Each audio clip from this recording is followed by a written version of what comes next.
그동안 두터운 암모니아와 수소 구름 속에 가려져 있던 목성의 비밀이 드디어 풀릴 것으로 기대됩니다. 네, 미국 시간으로는 4일, 그리고 우리 시간으로는 내일 낮에 탐사선 주노가 목성 궤도에 진입한다고 하는데요. 보다 자세한 내용 한국천문연구원 최영준 박사와 함께 짚어보겠습니다. 안녕하십니까? 네, 안녕하세요. 네, 저희가 앞서 이 리포트에서도 봤던 것처럼 목성 탐사선 주노가 이 목성 궤도 진입을 앞두고 있습니다. 굉장히 긴 여정이었던 걸로 알고 있는데요. 이 주노가 언제 또 어떤 목적으로 쏘아 올려진 탐사선인지부터 설명해 주시죠. 네, 주노는 2011년 8월에 발사를 했는데요. 그런 다음에 지구 중력의 도움으로 속도를 증가시킨 다음에 아마 내일 이제 목성 궤도에 진입할 예정인데요.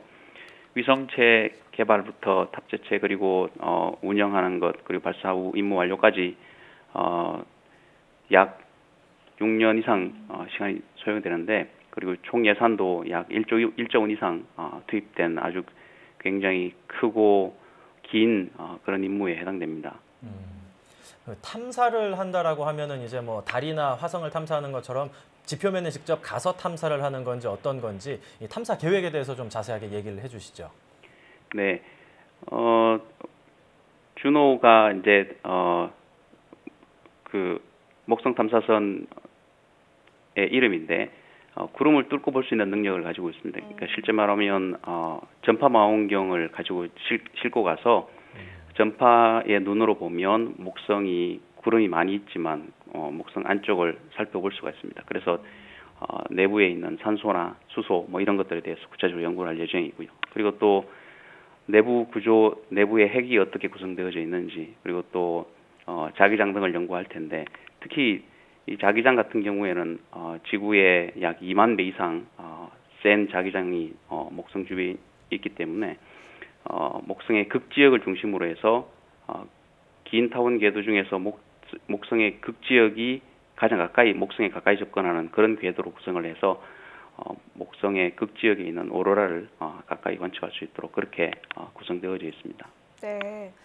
뭐 이 목성의 수수께끼를 풀면 지구 생명의 기원을 알 수 있을 것이다, 이런 관측도 나오고 있는데요. 이 목성이 어떤 행성인지 궁금한데 설명해 주시죠.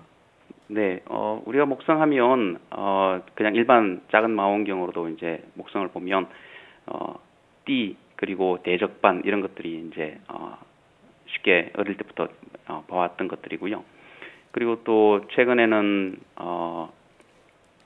얇은 토성에서 보는 것 같은 그런 그 고리들을 가지고 있다는 것도 발견이 됐습니다. 그리고 또 무엇보다 유명한 게 또 갈릴레이 위성 4개의 위성, 이오, 유로파, 가니메데, 칼리스토 이렇게 4개의 위성이 이제 가장 유명한데, 그런데 지금 현재는 목성이 우리 태양계에서 가장 위성들을 많이 가지고 있는 그런 행성입니다. 근데 여전히 수많은 위성들이 작은 크기 위성들은 발견이 계속되고 있기 때문에 아직 지금은 64개 정도 기록되어 있습니다만 계속 발견되는 그런 행성들입니다.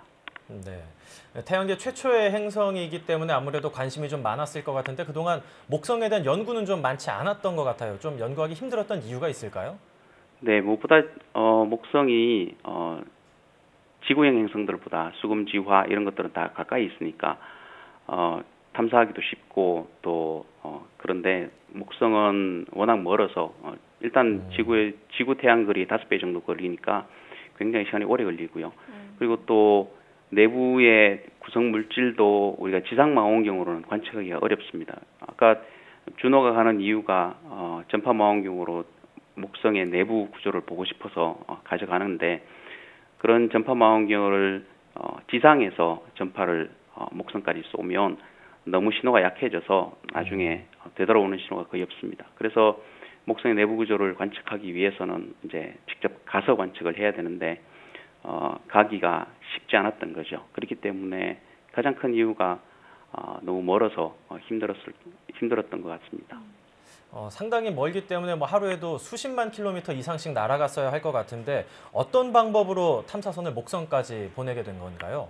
네, 보통 이제 우주 탐사선들이 심우주를 여행을 할 때는 자신이 가지고 있는 동력만으로 가기에는 너무 이렇게 멀고 오래 걸리기 때문에 그래서 다른 행성들의 중력적인 도움을 받는 경우가 많습니다. 그래서 이걸 이제 스윙 바이라고 하는데 그래서 주노 같은 경우에는 지구를 다시 한번 나갔다가 다시 지구에 접근하면서 지구의 중력의 힘을 받아서 다시 목성까지 날아가는 그런 궤도를 가지고 갔고요. 그리고 또 흥미로운 것은 지구보다 멀리 벗어나서 이제 화성 넘어서까지 가게 되면 태양 에너지가 점점 약해지게 됩니다. 그래서 대부분 다 원자력 전지나 원자력 에너지를 싣고 가는 게 통상적인 임무였는데 이번 주노 미션은 태양 전지판만 가지고서 그래서 다른 임무들보다 훨씬 더 태양 전지판이 굉장히 크고 3개씩이나 싣고 가는 그긴 하지만 그래도 원자력 전지 없이 목성까지 도달해서 임무를 수행할 수 있는 그런 특징을 가지고 있습니다. 네. 이 주노가 어떤 탐사 결과를 가지고 올지 굉장히 좀 기대가 되는데 또 최근 목성에서 좀 특이한 변화가 관찰되고 있다고 합니다. 이런 것들도 주노 탐사로 우리가 좀 알아낼 수 있을까요?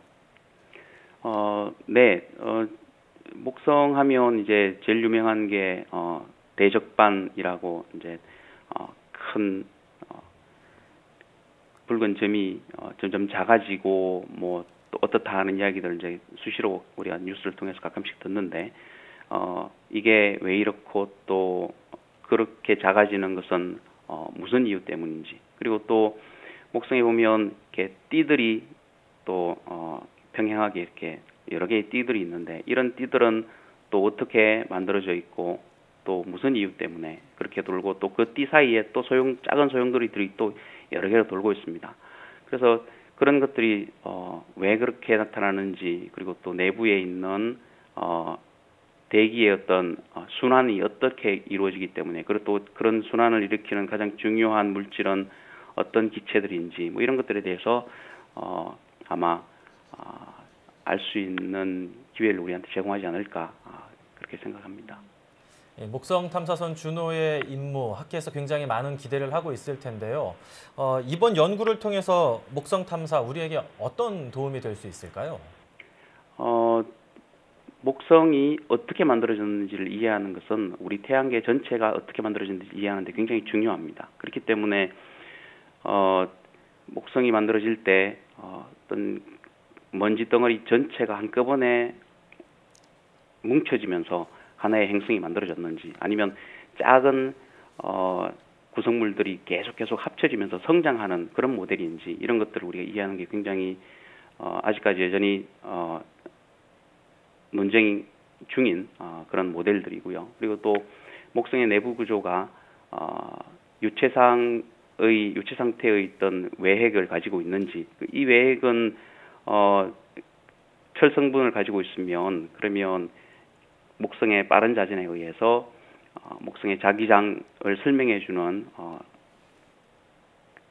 수 있을 텐데 이런 외핵과 내핵 그리고 이런 핵들이 어떻게 구성되어졌는지 만들어졌는지 그리고 또 뭐 아까 여러 번 말씀드렸습니다만 목성의 대기 그리고 또 목성의 자기장이 그렇게 강한 자기장이 어떻게 지속적으로 유지되고 또 그런 자기장의 환경에 의해서 목성이 어떤 영향을 받고 있는지 목성 주변의 다른 행성들은 어떤 영향을 주고받는지 이런 것들을 연구하는 것이 굉장히 중요한 연구 주제라고 볼 수 있습니다. 네, 중요한 임무를 띈 만큼 일단 성공적으로 궤도에 안착해 보는 것부터 기대를 해봐야겠습니다. 지금까지 한국천문연구원 최영준 박사와 함께했습니다. 교수님 오늘 말씀 감사합니다. 네, 고맙습니다.